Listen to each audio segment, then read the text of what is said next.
So much for sharing that good news with us. And next, please say hello to Grace Valentine.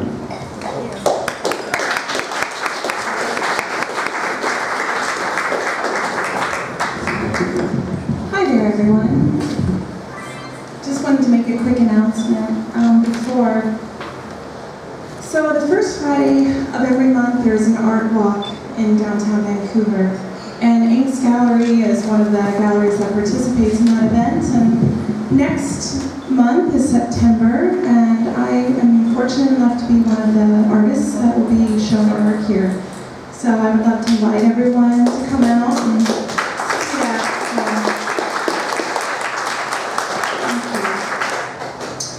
I have two poems this evening. The first one is called Hunger. When one is lifted out of the sleep of autopilot forgetfulness, one knows that there is something far beyond food that satisfies intellectual hunger, that transcends the desire to know the ingredients in a loaf of bread. For it is the pure gold of spiritual sustenance that provides true nourishment, that knowledge that arises from contemplation of the earth whirling about the sun, that which invokes the high tide and recesses low tide, that deep truth which opens up not only our eyes but our hearts. For the desire of this seeker to see our Creator is so magnetic, it manifests in the presence of the divine in the pattern veins of a leaf, in the repeating Fibonacci pattern of a flower, cactus, or serpent, in the embedded twisted DNA strand rope ladder on the bark of a tree, in the Creator's brushstroke, in the stratified layers of rock, and in the placement of the stars. For the answer to our prayers can be received through the rustling of leaves, in the breaking of bread with deer and doves, and in the illuminated night sky. Stop knocking now, for the door has always been open. This spiritual love isn't something that can be achieved by thinking or researching, but rather it hits you like a tidal wave. It is a direct experience of connecting to the divine. For love is what is good and beautiful in everything. And love is seen in the essence of El that is beautiful. And it is contained within all that we are grateful for. Deeds, words, thoughts, feelings, all have a spirit of their own. And knowing this to be true, claim honor and ownership over the words we choose to produce and release into this soil. Give pause and reflect upon the sacred cleansing breaths, for it may take a while for the full extent of the miracle of each day to become accessible to our conscious minds. Thank you.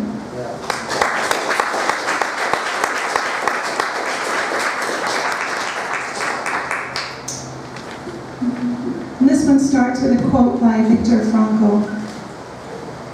What is to give light must endure burning. Creativity is a force that flows over the terrains of our psyches, looking for the channels that exist within us. We become its basin, tributaries, pools, ponds, streams, and sanctuaries. Creativity is a force that invigorates and satiates. Once unleashed, the artist becomes so alive, so full of life. No turning back now. The ripple has begun. This fertile inner muse, paint her out. And that which you must say, say. And that which you must write, write with abandon. For all who are shamed into silence, speak. For I raise my voice, not to be loud or imposing, but for those who simply cannot, or haven't the courage to. For there are no guarantees of this life of tomorrow. And if we hide willingly behind this veil of shame and inadequacy, we are choosing certain death. This death of self-chemistry, this absence of soul, the extinguishing of one's inner flame. If we cringe and acquiesce to pressure for mindless conformity, yes, we are then protected from exile. Yet we teeter dangerously close to losing our own inner fire. Risk everything. The only choice possible is to refuse to die, to refuse to allow our creativity to be severed and stifled.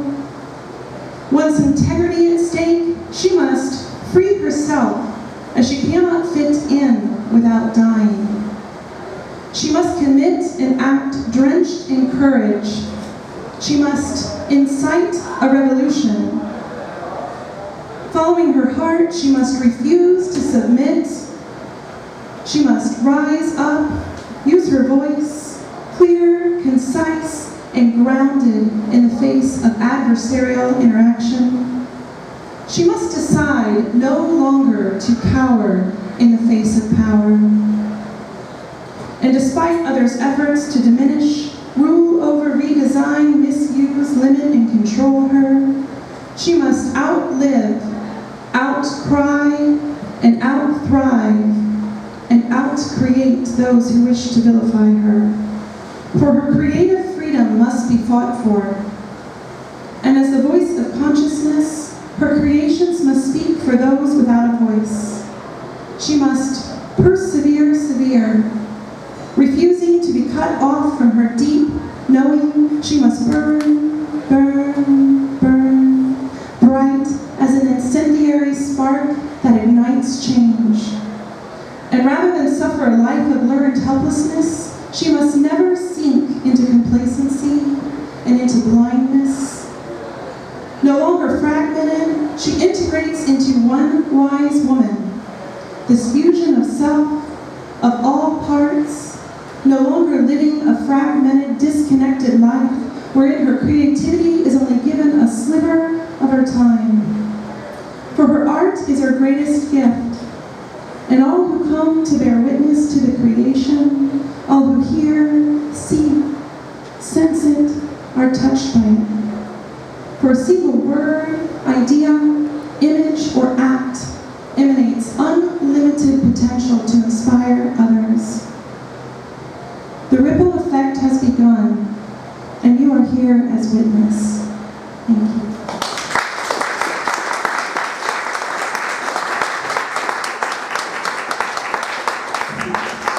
Thank you, Grace. We're going to have one more open mic reader before our featured reader, and that will be Eileen Elliott. Welcome, Eileen, up to the microphone.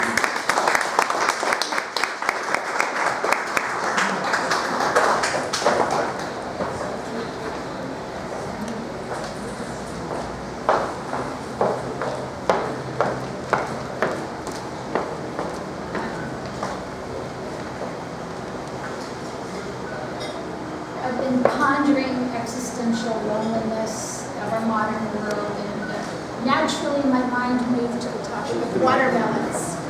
Yes. Oh, yes. So what I said is I've been pondering the question of the existential loneliness of our modern world, and so as a result my mind went to the topic of watermelon farming. And actually this piece is inspired by some reading I've been doing and some writing about ecology, deep ecology, but also social ecology and what's going on with our world and our food sources. So it's in that tone, I thought I would put a little humanity on that particular issue. Watermelon farming, circa 1948. Epigram is from Wendell Berry. Virtually all of us now share with the most powerful industrialists their remoteness from actual experiences of the actual world.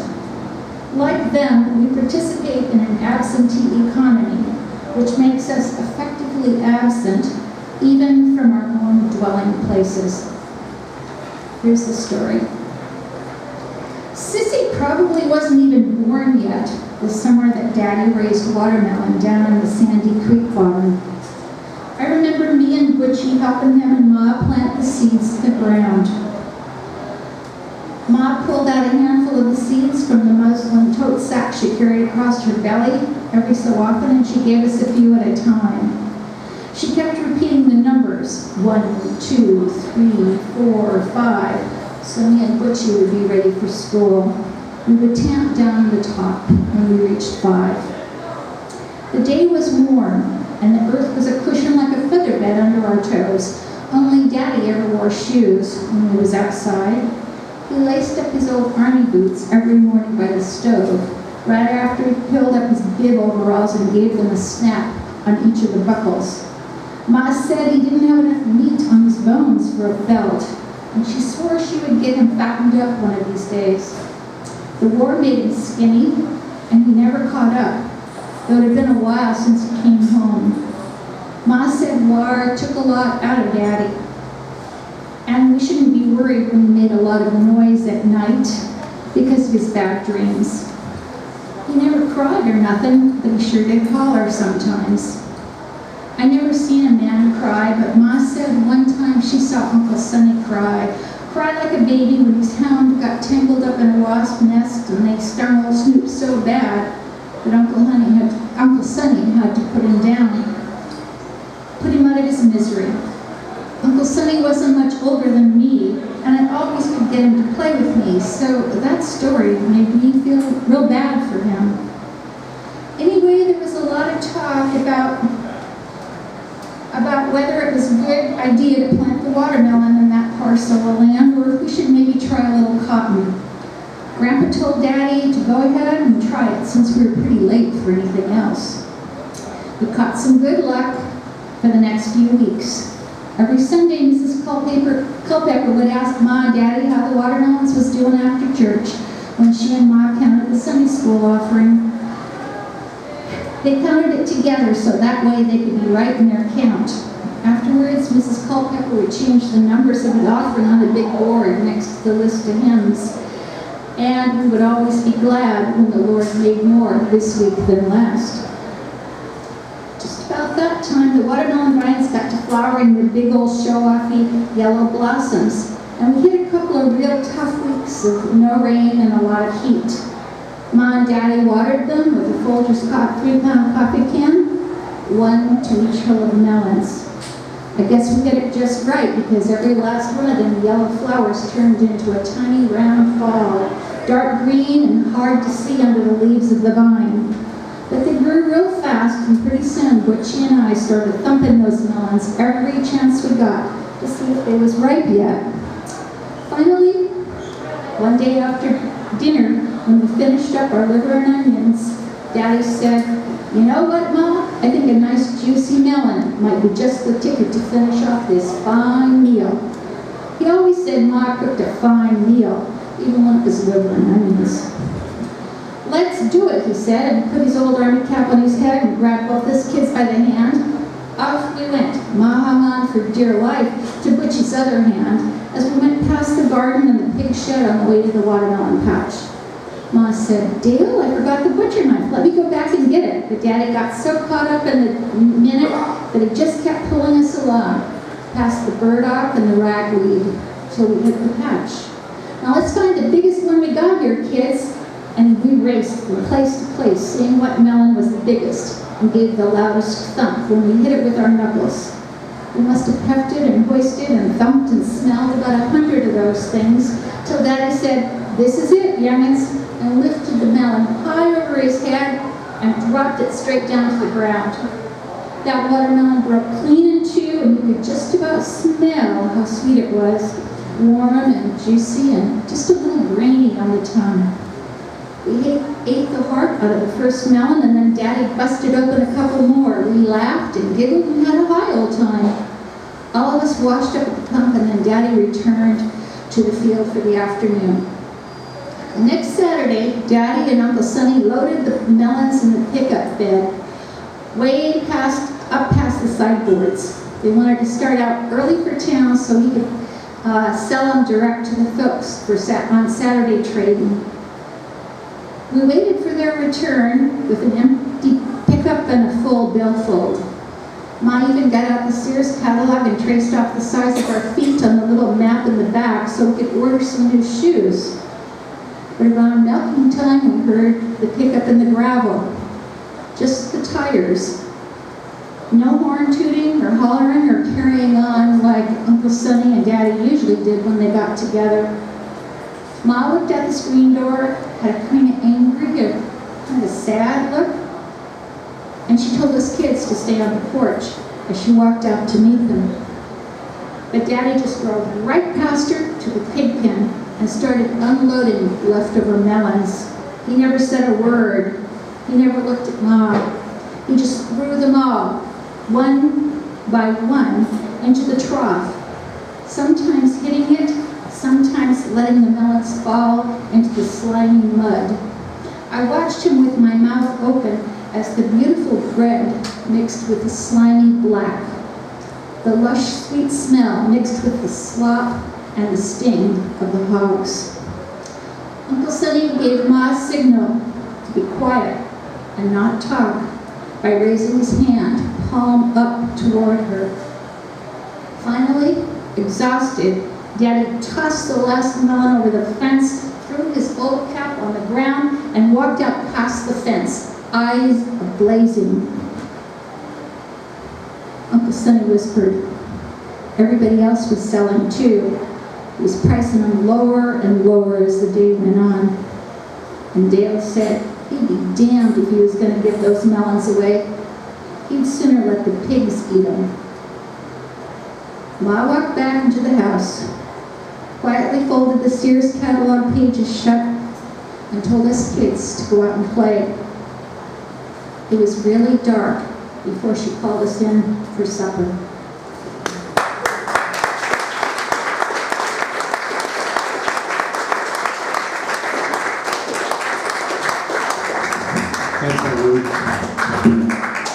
And now we're very pleased to have Peggy Barnett here with us tonight as our featured reader.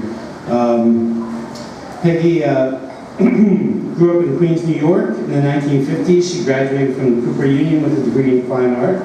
She opened a studio in New York City in 1968 and was a photographer for 45 years. In 2006, she moved to Woodinville, Washington. And her poetic memoir, On Your Left, dwells on the specifics of unending change, and she has that here for sale tonight. Please welcome Peggy Barnett.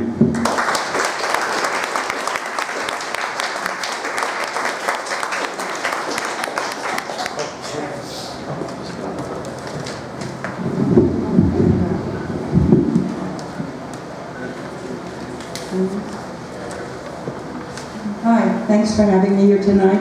It's been a very inspiring evening. And my memoirs began when I moved from Manhattan to Woodinville, Washington. Somebody else here had mentioned that they had moved from a big city into the suburbs. Well, I moved from the big city into the farm. It was such a shock that I ended up writing my memoirs. So a lot of them have to do with my life in Queens, New York. I was the child of parents who fled the Holocaust. And I had a very particular take on my others, friends who were students at school with me. This one is called The Longest Word. It's from my book. Some of them will be from the book and some are more recent. It was in the schoolyard of PS 89 Queens in 1955 that I first heard the longest word of my life, anti-disestablishmentarianism. Ralph Hammelbacher said it fastest, anti-disestablishmentarianism. And we each repeated it to ourselves, amazed at our brilliance, at our ability to so conquer the English language. Anti-disestablishmentarianism. We ripped out the word while sitting at the soda parlor counter, the jukebox playing Bing Crosby singing, "Would you like to swing on a star?"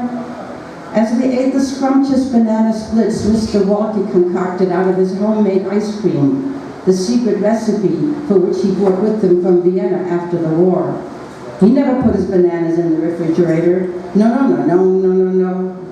They melted sweet and ripe under the vanilla-scented whipped cream. I rolled it out again quickly, trippingly on my tongue, anti-disestablishmentarianism. But it wasn't bigger than the word we had learned yesterday in science, hydrogen.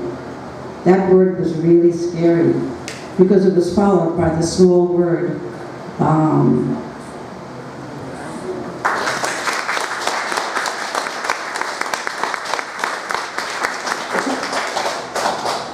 Okay, and I'm going to read now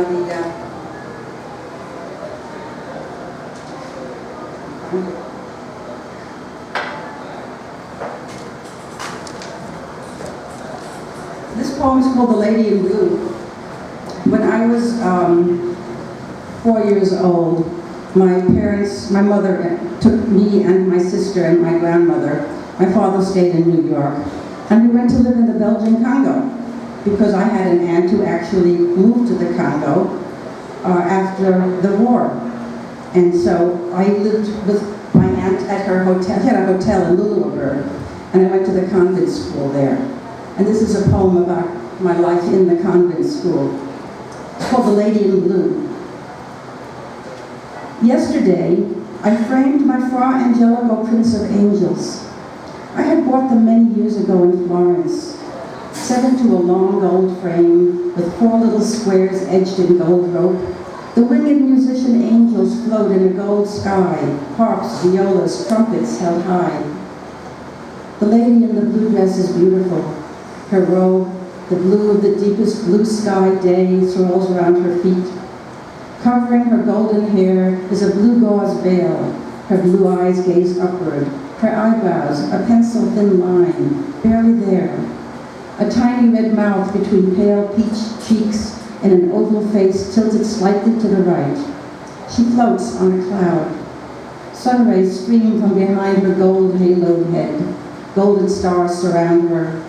She holds a little golden-haired child that gazes at me. A gilded frame of lilies in green leaves winds its way around the edge of the card, the size of a playing card, given to me by Sister Anne-Marie, the nun who is my teacher. It is a painting of the Virgin Mary, but I don't know that. I'm just the little 5-year-old Jewish girl in the jungle with no other school to go to than the local Catholic convent school. My sister takes me every morning on the back of her bicycle. When it rains, great big drops, one by one, spaced far apart, turn the road to mud, so we walk instead. I love the picture of the lady in blue. She's so beautiful. But my mother takes it away after she finds out that I have been to confession on my knees at the altar, had opened my lips for the wafer of no taste to melt on my tongue, had sipped sweet wine from the small silver chalice. After that, I sit in the back of the church, the outcast, alone in the dark, denied the warm lights of the candles, the ancient smell of frankincense and myrrh. The language is French, and thrown on my own devices, I struggle the best I can in kindergarten.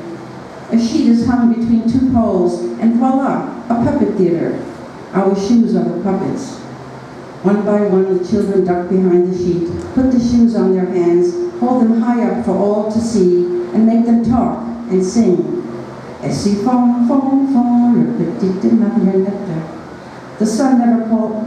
nun never calls on me to sing.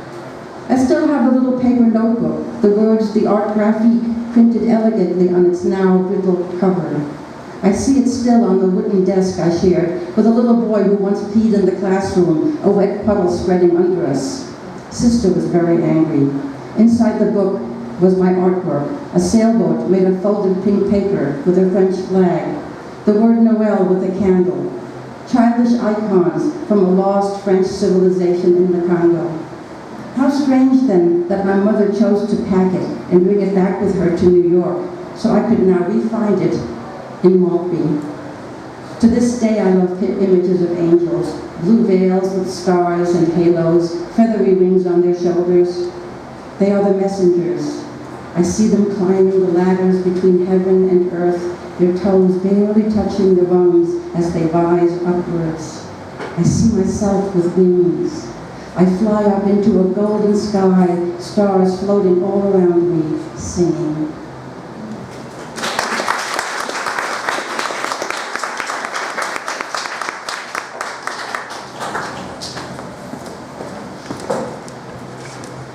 So I moved to the West Coast 10 years ago, and believe it or not, I'd never been to California. So we took a trip down to California, and this poem is, there's birds in the poem. The birds are actually poets, so I really want to clue you in on that before I read it. And the poem goes from the West Coast to the East Coast, and it's kind of evocative of poetry as I saw it on the West Coast and the East Coast. It's called I've Never Seen a Madrona Tree. A flock of birds flying together, landing in this town or the other, joining, separating. A black ribbon fluttering on the blue air, their calls softly sung or loudly croaked, recognized by one another. The one or two lone hawks are committed to not eating the more fragile bone. They fly in the orange sunset, landing on a madrona tree, or the roof of a crumbling arroyo house on the side of the hot, dusty road. A chicken running through one's feet, ready to be plucked, then dipped into bitter chocolate for a few US dollars. They fly over rock-dark beaches, wild, sucking waves, with dark, fearsome shapes hunching through the surface of the Pacific. Bright, hot heat of rocks slowly turns into wet, damp moss as the river of words winds northward, always the orange setting sun beside them. There are few thunderstorms here, the ear-shattering kind that breaks your bones. Just the wind, the fearful wind, and the fire that consumes. Faces here turn to the lowering orb every evening, speaking words of finality and Zen emptiness, the daily quenching of fire by water. Poets walk into the waves toward the round gold light with their hands held before them, fingers disappearing, leaving green spots behind. Where I was born, I could see the sunrise blue and cool every morning across the black silver edged line of the Atlantic. And the birds flew so fast I hardly heard them call, but I saw them flying down the canyon walls of steel across the hot asphalt as the orange setting bouncing ball of a sun sat squeezed between two hard black skyscrapers like a heart beating in a breathless chest. Words fell out of windows to be carried on the black backs of ravens landing on trembling sunflowers. The endlessly unrelenting everyday dawn began the hard sidewalk-pounding work of words. Old years firing up kilns across rusty iron bridges, down to where the dead suck sugared limes, north to where granite-faced poets fall off mountains, crushing cool, sweet-smelling balsams. Of a summer evening, on a soft, warm, white, sanded beach, a blue, chill wind blows dark clouds that shadow us. Sadly, packing our blankets, painfully donning sandpaper shoes, we run home before the dark falls down. I stand on the shore, cold, salty waves lapping at my feet, both there and here.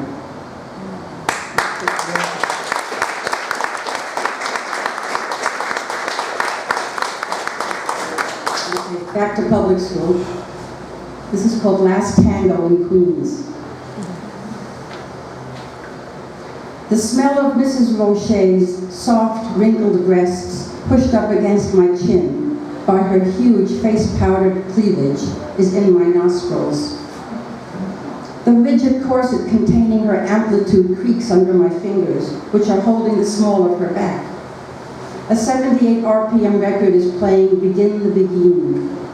You lead, she commands, looking over my head at her fourth grade girls and boys reluctantly paired off in the great basement of PS 89 Queens in 1954.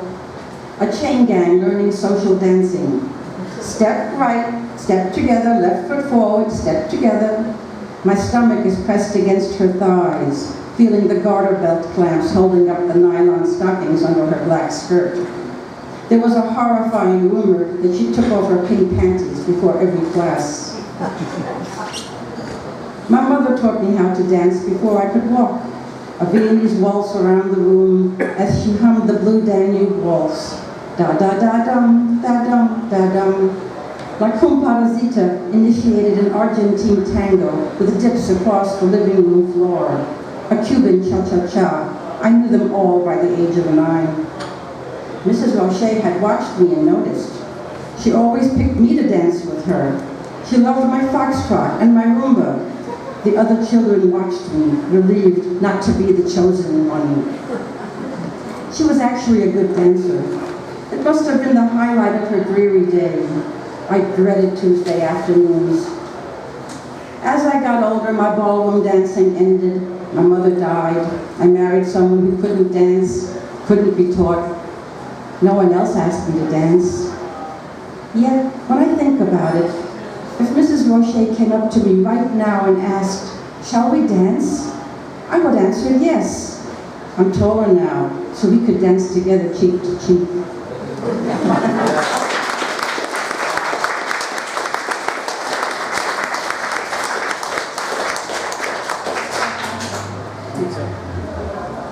Okay, this is called The House of Fun. Does anybody here know what a Coney Island whitefish is? You know. I don't remember anymore. Too long. All right, doesn't matter. The sand was so hot that summer. I'm just going to take some water first.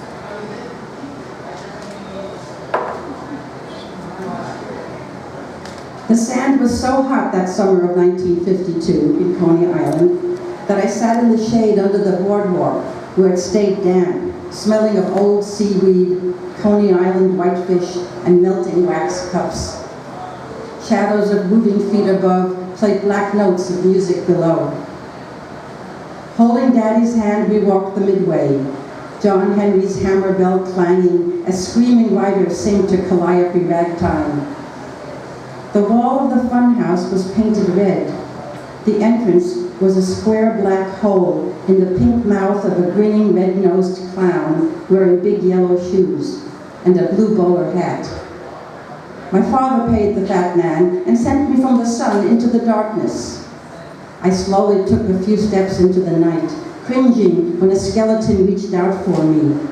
The ancient gypsy fortune teller automaton in a cracked glass booth in a tattered flowered dress with a dirty scarf around her forehead shook her head, loudly laughing wickedly at me. I had to go forward. A dirty velvet curtain led me to moldy smelling pitch darkness, touching soft walls forever, my only way out. This led to another curtain, into a shining, blinding maze of mirrors. Suddenly, there was a small, frightened 7-year-old staring at me, asking how to get out. I followed the cigarette butts, keeping my feet on the real floor, touching the cold glass on top of other greasy handprints, seeing myself over and over and over. A pair of shiny leather shoes stick out from behind the corner of a mirror. Real shoes, waiting. A dark shadow of a man who slowly comes towards me, black eyes under a hat. I panic. I run as fast as I can, banging into mirrors and sharp edges to get out. Just get out, don't look back, follow the floor. Until, bursting into a long blue hallway, I find myself standing on a dirty, moving red Persian carpet, a conveyor belt that travels so fast I have to sit down as it winds its long way down, down, down, in a series of bumpy little waterfalls, until I'm spit out of another clown's grinning mouth into the sunlight, right into the long legs of my waiting father. I'm crying. He laughs and says, "It's only a fun house." Taking my hand in his, we walk toward the setting sun as ketchup-stained paper plates reel in the damp, salty ocean wind. I look back and see a man wearing yellow shoes and a blue bowler hat sitting on the carpet, riding calmly out of the clown's mouth. He looks at me, smiling, and waves.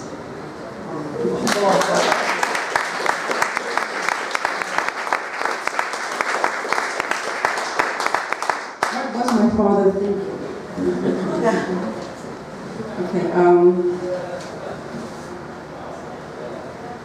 I was going to follow that with a poem about my father's death, but I think it's maybe not the right thing to do. So what I'm going to do is, this is one of my last poems. Okay, this is a poem.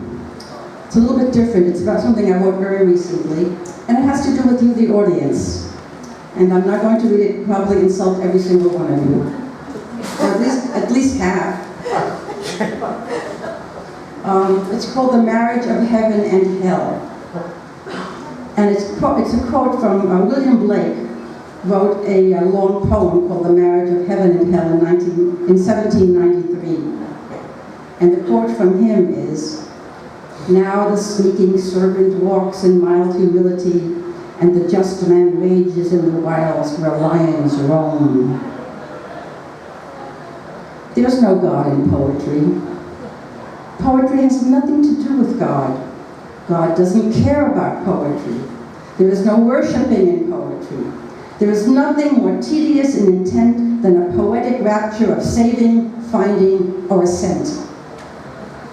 At twilight, by the bank of a dark rushing river, we fling the line of a long rod to catch a little golden fish on our hooked finger. We are the fish, looking for the universe, wanting to be caught. Swimming in the void, struggling, captured, we fly through the night air, landing alone in a thicket of thoughts to be put on the scale. Hell is a very fertile place to be flung. Heaven is a deceptive place to land. It is where God lurks. Angels fly through memories, seeking vengeance with the gentle purging of sorrows, as brushing winds dry your damp, blind forehead. The voice of loneliness calls you to assume the position of prayer over words. Poets cannot be saintly verbal vegetarians. They must be carnivorous, lean, hungry for words, hungry for living words, leaving sharp fangs bloody. I want to listen to a poet who has chewed God up and spit out the blood of the Lamb. A poet whose words spread like a mad virus, a wildfire through the dry tinder of a listening room, a rapturous raptor. Alone with each other, we are gathered here together today in a timeless marriage of words to enact a ceremony of minds, for better or for worse. Let no God break us asunder. I do take thee.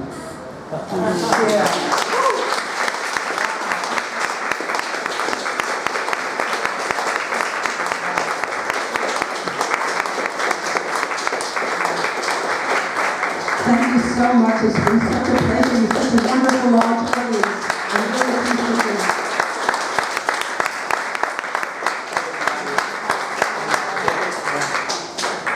I have a book for sale here if you're interested. It's $13. And the line of Frontier, and if you take a break, I can sign some of them for you too. Thank you. Let's hear it again for Peggy Barnett.